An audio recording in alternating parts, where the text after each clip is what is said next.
Hey, happy day. I would like to do a reading for you today that came up for me that is of interest and I'd like to share. It is by Alfred Adler, Adler. It's from a reading from a book called What Life Could Mean to You. And on the first page, it talks about the neurotic constitution, problems of neurosis. 2018 by Alpha Centauri publishers.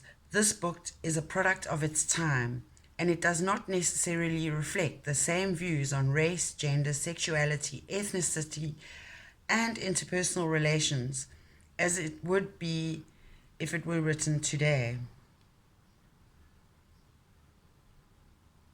Book 1.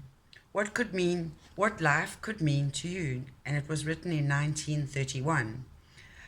Part 1. The meaning of life. Human beings live in the realm of meaning. We do not experience pure circumstances. We always experience circumstances in their significance for men.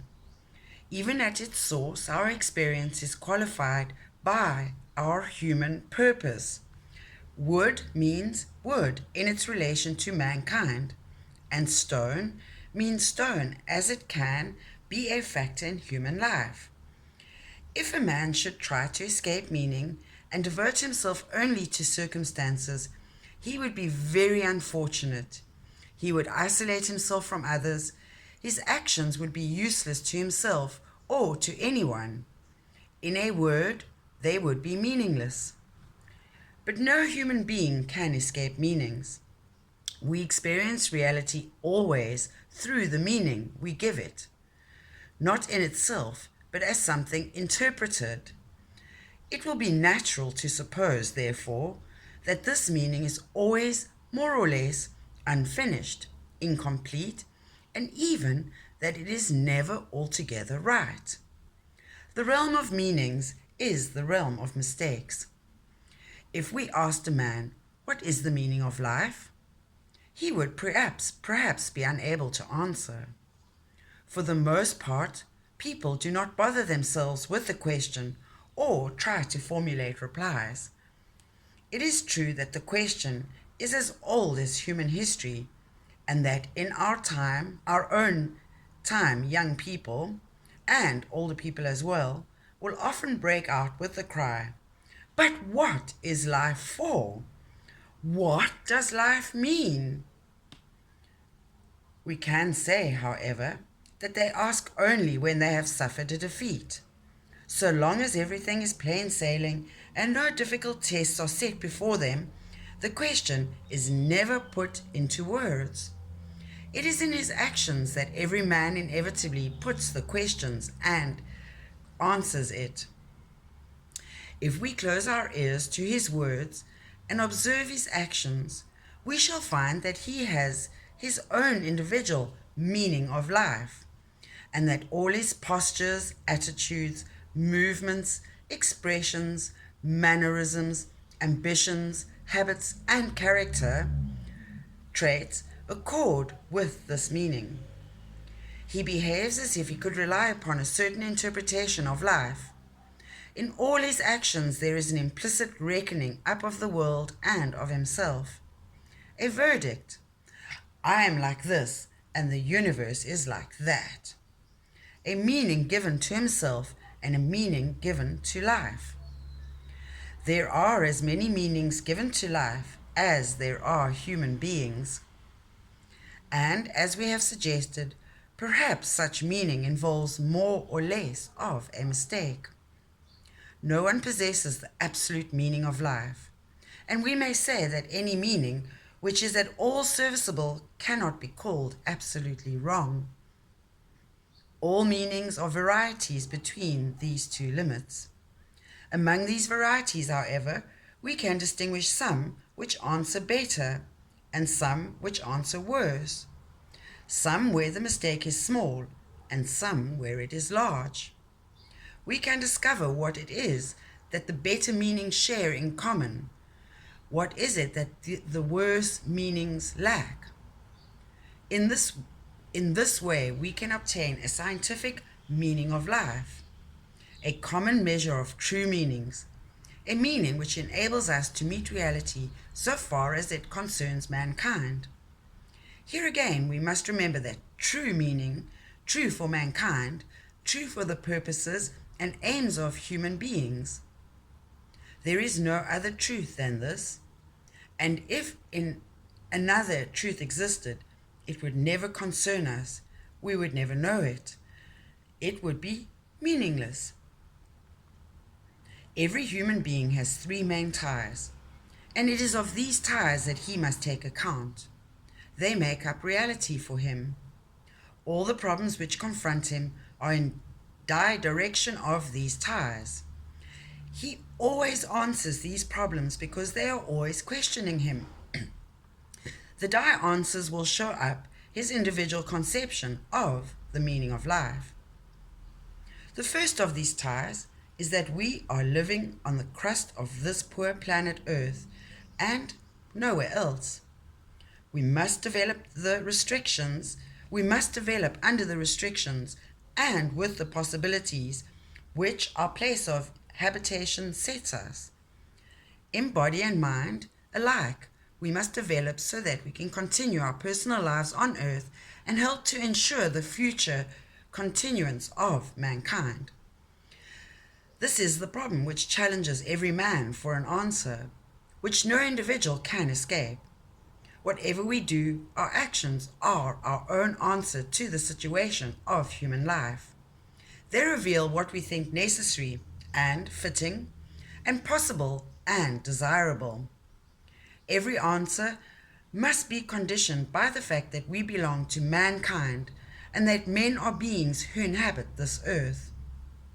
Now, if we take account of the weaknesses of the human body and the insecurity in which we are placed, excuse me, my humanness, we can see that for our own lives and for the welfare of mankind, we must take pains to consolidate our answers, to make them far-seeing and coherent. It is as if we stood before a problem in mathematics. We must work to find a solution. We cannot work haphazard or by guesswork, but we must work consistently, using all the means at our disposal. We shall not find an absolute perfect answer, an answer established once or for all, but nevertheless, we must use all our ability to find an approximate answer. We must struggle always to find a better answer, and the answer must always be directly applicable to the fact that we are tied to the crust of this poor planet Earth, with all the advantages and disadvantages which our position brings. Here we come to the second tie. We are not the only members of the human race. There are others around us, and we are living in association with them. The weakness and the limits of the individual human being make it impossible for him to endure his own aims in isolation. If he lived alone and tried to meet his problems by himself, he would perish. He would not be able to continue his own life. He would not be able to continue the life of mankind. He is always tied to other men, and he is tied because of his own weaknesses and insufficiencies and limits. The greatest step for his own welfare and for the welfare of mankind is association. Every answer, therefore, to the problem of life must take account of this tie. It must be an answer in the light of the fact that we are living in association and that we would perish if we were alone. If we are to survive, even our emotions must be harmonious with this greatest of problems and purposes and goals, to continue our personal life and to continue the life of mankind on this planet which we inhabit, in cooperation with our fellow men. There is a third tie in which we are bound. Human beings are living in two sexes. The preservation of individual and of common life must take account of this fact. The problem of love and marriage belongs to this third tie. No man or woman can escape giving an answer. Whatever a human being does when confronted by this problem, this is his answer. There are many different ways in which human beings attempt to solve this problem. Their actions always show their conception of the only way in which the problem is soluble for themselves. These three ties therefore set three problems: how to find an occupation which will enable us to survive under the limitations set by the nature of earth, how to find a position among our fellows so that we may cooperate and share the benefits of cooperation, Ubuntu, how to accommodate ourselves to the fact that we live in two sexes and the continuance and furtherance of mankind depends upon our love life. Individual psychology has found no problems in life which cannot be grouped under these three main problems: occupational, social, and sexual. It is in his response to these three problems that every individual human being unfailingly reveals his own deep sense of the meaning of life. Suppose, for example, we consider a man whose love life is incomplete, who makes no effort in his profession, who has few friends, and who finds contact with his fellows painful. From the limits and restrictions of his life, we may conclude that he feels being alive is a difficult and dangerous thing, offering few opportunities and many defeats. His narrow field of action is to be construed as a judgment. Life means to preserve myself against hurt, to stockade myself in, to escape untouched. Suppose, on the other hand, we consider a man whose love life is an intimate and many-sided cooperation, whose work results in useful achievements, whose friends are many, and whose contacts with his fellows are wide and fruitful. That's one of my blessings I'm most grateful for. Of such a man, we may conclude that he feels life as a creative task, offering many opportunities and no irrecoverable defeats. Yes. His courage in meeting all of the problems of life is to be construed as a judgment. Life means to be interested in my fellow men, to be part of the whole, to contribute my share to the welfare of mankind. That's very much something I resonate with. It is here that we find the common measure of all mistaken meanings of life and the common measure of all true meanings of life. All failures, neurotics, psychotics, criminals, drunkards, problem children, suicides, perverts, and prostitutes, are failures because they are lacking in fellow feeling and social interest. They approach the problems of occupation, friendship, and sex without the confidence that they can be solved by cooperation. The meaning they give to life is a private meaning. No one else is benefited by the achievement of their aims, and their interests stop short at their own persons. Their goal of success is a goal of mere fictitious personal superiority, and their triumphs have meaning only to themselves. Murderers have confessed to a feeling of power when they held a bottle of poison in their hands, but clearly they were confirming their importance only to themselves. To the rest of us, the possession of a bottle of poison cannot seem to give them superior worth. A private meaning is in fact no meaning at all. Meaning is only possible in communication. A word which meant something to one person only would really be meaningless. It is the same with our aims and actions. Their only meaning is their meaning for others. Every human being strives for significance, but people always make mistakes if they do not see that their whole significance must consist in their contribution to the lives of others. And we have addressed the art of giving as one of life's crafts, or as a craft of life. An anecdote is told of the leader of a small religious sect. One day she called her followers together and informed them that the end of the world was due the next Wednesday. Her followers were much impressed, sold their property, abandoned all worldly considerations, and waited in excitement for the promised catastrophe.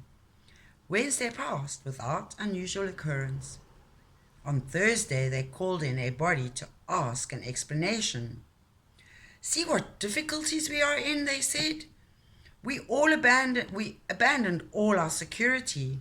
We told everybody we met that the end of the world was coming on Wednesday, and when they laughed at us, we were not discouraged, but repeated that we knew it on infallible authority.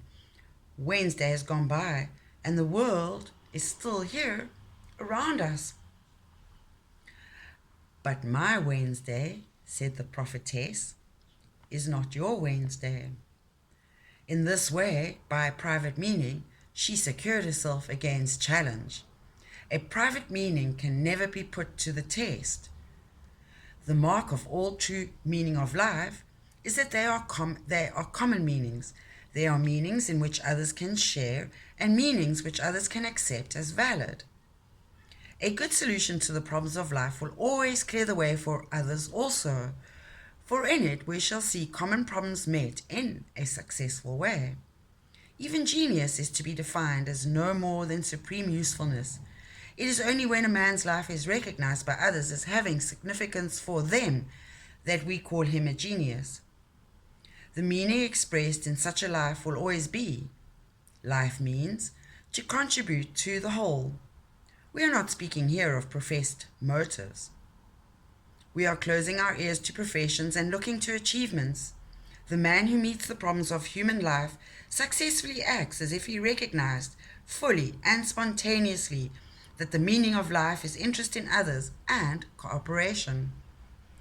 Everything he does seems to be guided by the interest of his fellow beings. And where he meets difficulties, he tries to surmount them only by means consonant with human welfare. To many people, perhaps this is a new point of view, and they may doubt whether the meaning we give to life should really be contribution, interest in others, and cooperation. They will ask, perhaps, but what about the individual? If he is always considering other people and devoting himself to their interest, does not his own individuality suffer? It is not necessary for some individuals, at least, that if they are to develop properly, they should consider themselves. Are there not some of us who should learn, first of all, to guard our own interests or to strengthen our own personalities? This view, I believe, is a great mistake, and the problem it raises is a false problem. If a human being, in the meaning he gives to life, wishes to make a contribution, and if his emotions are all directed to this goal, he will naturally be bound to bring himself into the best shape for the contribution. He will fit himself for his goals. He will train himself in social feeling, and he will gain skill from practice. Granted the goal, the training will follow. Then, and only then, will he begin to equip himself to solve the three problems of life and to develop his abilities. Excuse me. Let us take the example of love and marriage. If we are interested in our partner, if we are working to ease and enrich our partner's life, of course we shall make the best of ourselves that we can. If we think that we must develop personality in vacuo without a goal of contribution, we shall merely make ourselves domineering and unpleasant. There is another hint from which we can gather that contribution is the true meaning of life. If we look around us today at the heritage we have received from our ancestors, what do we see? All that survives of them is the contributions they have made to human life. We see cultivated ground, we see roadways and buildings, we see the communicated results of their experience of life. In traditions, in philosophies, in the sciences and the arts, in the technique of dealing with our human situations.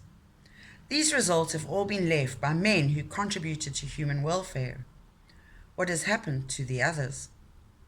What has happened to those who never cooperated, who gave life a different meaning, who asked only, What can I get out of life? They have left no trace behind them. Not only are they dead, their whole lives were futile. It is as if our earth itself had spoken to them and said, "We don't need you. You are not fitted for life. There is no future for your aims and strivings, for the values you held dear for your minds and your souls. Be off with you. You are not wanted. Die out and disappear." The last judgment for people who gave any other meaning to life than cooperation is always, "You are useless. Nobody wants you. Go." In our present culture, of course, we can find many imperfections. Where we find that it fails, we must change it, but the change must always be one which furthers still more the welfare of mankind. There have always been men who understood this fact, who knew that the meaning of life is to be interested in the whole of mankind, and who tried to develop social interest and love. In all religions we find this concern for the salvation of man. In all the great movements of the world, men have been striving to increase social interest, and religion is one of the greatest strivings in this way. Religions, however, have often been misinterpreted, and it is difficult to see how they can do more than they are doing already, unless by a closer application to this common task. Individual psychology arrives at the same conclusion in a scientific way and proposes a scientific technique. It makes, I believe, a step forward. Perhaps science, by increasing the interest of human beings in their fellow beings' being and in the welfare of humankind, will be able to approximate closer to the goal than any other movements, political or religious. We approach the problem from a different angle, but the goal is the same: to increase the interest in others. Since the meaning of life works out, as it were, the guardian angel or pursuing demon of our careers, it is very clearly of the highest importance that we should understand how these meanings come to be formed, how they differ from one another, and how they can be corrected if they involve big mistakes. This is the province of using psychology as distinct from physiology or biology, the use for human welfare of an understanding of meanings and the way in which they influence human actions and human fortunes. From the first days of childhood, we can see dark gropings after this meaning of life, even a baby is striving to make an estimate of its own powers and its share in the whole life which surrounds it. By the end of the 5th year of life, a child has reached a unified and crystallized pattern of behavior, its own style of approach to problems and tasks. It has already fixed its deepest and most lasting conception of what is to be expected from the world and from itself. From now on, the world is seen through a stable scheme of perception. Experiences are interpreted before they are accepted, and the interpretation always accords with the original meaning given to life. Even if this meaning is very gravely mistaken, even if the approach to our problems and tasks brings us continuously into misfortunes and agonies, it is never easily relinquished. Mistakes in the meaning given to life can be corrected only by reconsidering the situation in which the faulty interpretation was made, recognizing the error, and revising the scheme of apperception. In rare circumstances, perhaps, an individual may be forced by the consequences of a mistaken approach to revise the meaning he has given to life, and may succeed in accomplishing the change by himself. He will never do it, however, without some social pressure, or without finding that if he proceeds with the old approach, he is at the end of his tether. And for the most part, the approach can best be revised with the assistance of someone trained in the understanding of these meanings, who can join in discovering the original error and help to suggest a more appropriate meaning. Let us take a simple illustration of the different ways in which childhood situations may be interpreted. Unhappy experiences in childhood may be given quite opposite meanings. One man with unhappy experiences behind him will not dwell on them except as they show him something which can be remedied for the future. He will feel we must work to remove such unfortunate situations and make sure that our children are better placed. And another man will feel life is unfair. Other people always have the best of it. If the world treated me like that, why should I treat the world any better? It is in this way that some of the parents say of their children, I had to suffer as much when I was a child, and I came through it. Why shouldn't they? A third man will feel, everything should be forgiven me because of my unhappy childhood. In the actions of all three men, their interpretations will be evident, and they will never change their actions unless they change their interpretations. It is here that the individual psychology breaks through the theory of determinism. No experience is a cause of success or failure. We do not suffer from the shock of our experiences, the so called trauma, but we make out of them just what suits our purposes. We are self determined by the meaning we give to our experiences, and there is probably something of a mistake always involved when we take a particular experience as the basis for our future life. Meanings are not determined by situations, but we determine ourselves by the meanings we give to situations.